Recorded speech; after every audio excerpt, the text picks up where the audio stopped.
नमस्कार। सूचना एवं जनसंपर्क विभाग की प्रस्तुति हिमाचल बुलेटिन में आपका स्वागत है। पेश है आज के समाचार।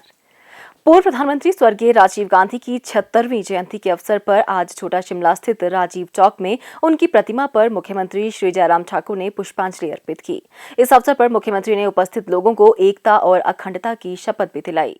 मैं प्रतिज्ञा करता हूँ कि मैं जाति, संप्रदाय, क्षेत्र, धर्म अथवा भाषा का भेदभाव किए बिना सभी भारतवासियों की भावनात्मक एकता और सद्भावना के लिए कार्य करूँगा। श्री जयराम ठाकुर ने कहा कि श्री राजीव गांधी ने देश की एकता और अखंडता के लिए अपना पूरा जीवन समर्पित कर दिया। मुख्यमंत्री ने कहा, राजीव गांधी जी की जन्म जयंती है और इस दिन को हम सद्भावना दिवस के रूप में मनाते हैं। अपने जीवन का सर्वस्व उन्होंने अपने राष्ट्र के लिए दिया और सबसे बड़ी बात अगर मैं कहूँ कि जीवन का बलिदान भी भारत के लिए दिया। और ऐसी परिस्थिति में जो उनका कंट्रीब्यूशन, योगदान जो पूरे राष्ट्र के लिए रहा है, भारत के लिए रहा है, उसको हमको स्मरण करना चाहिए। और जो उनका संदेश है सद्भावना की दृष्टि से, उस पर हमको आगे बढ़ कर के काम करने की आवश्यकता है। मैं उनको श्रद्धांजलि देता हूं और स्वाभाविक रूप से उनके किए गए कार्यों के लिए और किए गए कार्यों के साथ साथ में उनके महान बलिदान के लिए श्रद्धा सुमन अर्पित करता हूं। प्रदेश के गैर जनजातीय तथा जनजातीय क्षेत्रों में नई पंचायतों के गठन के लिए मुख्यमंत्री श्री जयराम ठाकुर ने मापदंड अनुमोदित कर दिए हैं। 11 अगस्त 2020 को आयोजित मंत्रिमंडल की बैठक में मापदंड तय करने के लिए मुख्यमंत्री को अधिकृत किया गया था।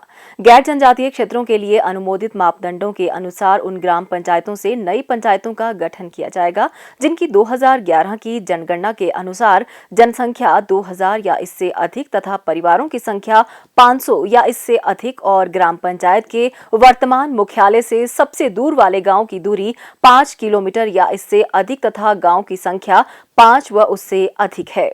वर्तमान पंचायत तथा नव प्रस्तावित ग्राम पंचायत की जनसंख्या विभाजन के पश्चात न्यूनतम 600 होनी चाहिए। यह मापदंड पिछड़े क्षेत्रों के लिए भी लागू होगा। जनजातीय क्षेत्रों की उन ग्राम पंचायतों में से नई पंचायतें बनाई जाएंगी जिनकी जनसंख्या 750 या इससे अधिक है।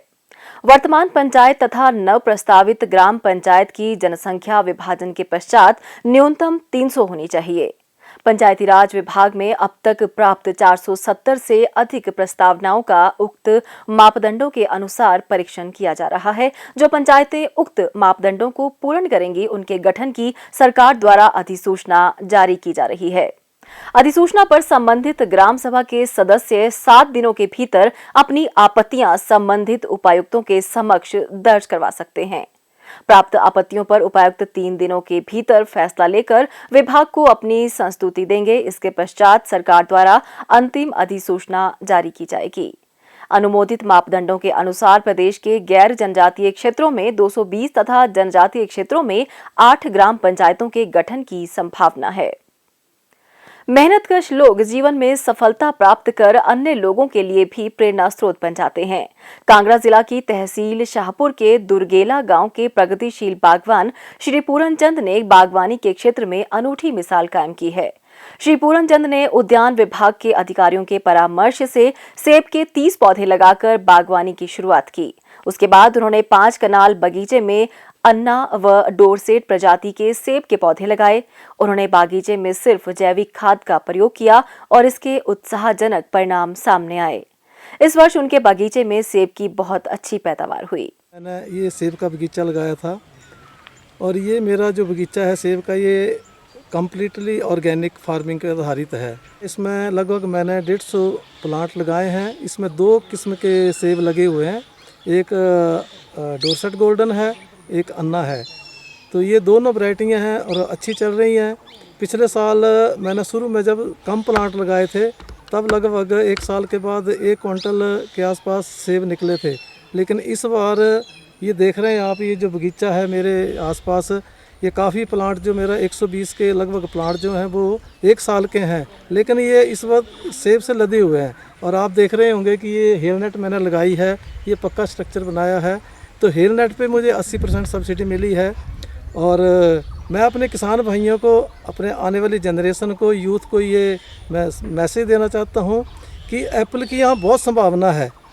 अगर मेहनत करेंगे तो ये सोना है। हम पहले खेती करते थे अपने खाने के लिए, हमें गेहूँ मिलती थी या मक्का मिलता था, लेकिन इससे हमारी जो आर्थिकी है वो काफ़ी सुदृढ़ हो जाएगी।